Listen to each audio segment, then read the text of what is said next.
How do you deal with disappointment?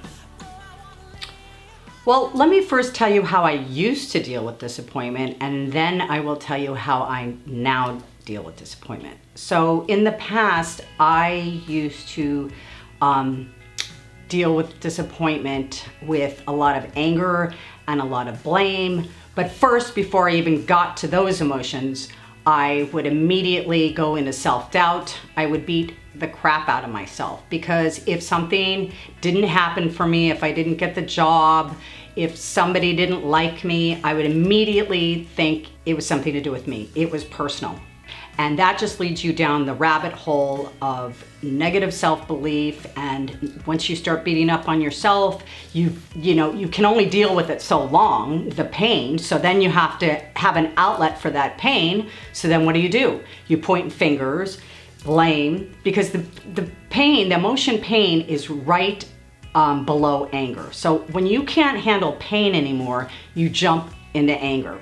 Pain, you feel very vulnerable. Anger, you feel very powerful. So it's so much easier to jump into anger than it is to sit there in pain. So that's what I would do. And you know what? This would just perpetuate itself, because the more angry I got, the more I had to talk about it. And whatever happened? Nothing good ever happened out of the situation. I probably left a wreckage behind me. I couldn't say I'm sorry because I was beating myself up so much. And now I add one more thing on top of everything else to feel bad about myself for, because now I feel like a bad, angry person. And I lived most of my life being an angry person, but the bottom line is I was really sad. That's the emotion under anger. So on top of which, nothing came out of it positively. I didn't learn anything from it. All it did was make myself feel even worse about myself. So now what I do with disappointment is it's really all a shift in your thinking. I immediately try and take a step back and look at it objectively. The biggest difference in my perspective is that I have a commitment to my faith, and I do believe that everything happens for a reason.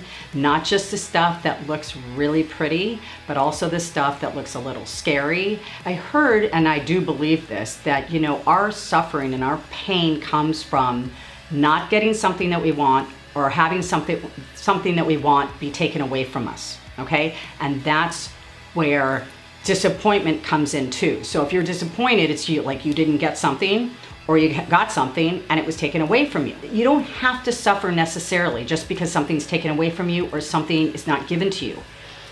If you don't resist what is, if you don't resist it, then you can sit with yourself and you can see the lesson that it's trying to teach you. It's only in the resistance of it that causes the suffering.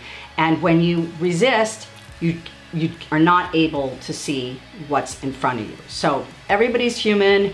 I'm still a work in progress. And I'm not to say that I don't have a reaction sometimes if I get really, really hurt. But if I do, I immediately apologize to anybody that I've hurt. And that, once again, makes me feel better about myself, because it doesn't feel good. It might feel good for the moment when you really go off on somebody because you're relieving yourself, but the after effect actually makes you feel worse. So my suggestion would be, the next time you feel disappointment, when something is taken away from you or you didn't get something, sit back and ask yourself, what's the lesson to be learned here? Maybe, just maybe, the universe, God, is trying to show you another way to go about things, another path that's better for you, because I honestly do believe that everything that happens to us, even though it doesn't appear that way, is happening for our highest and best good.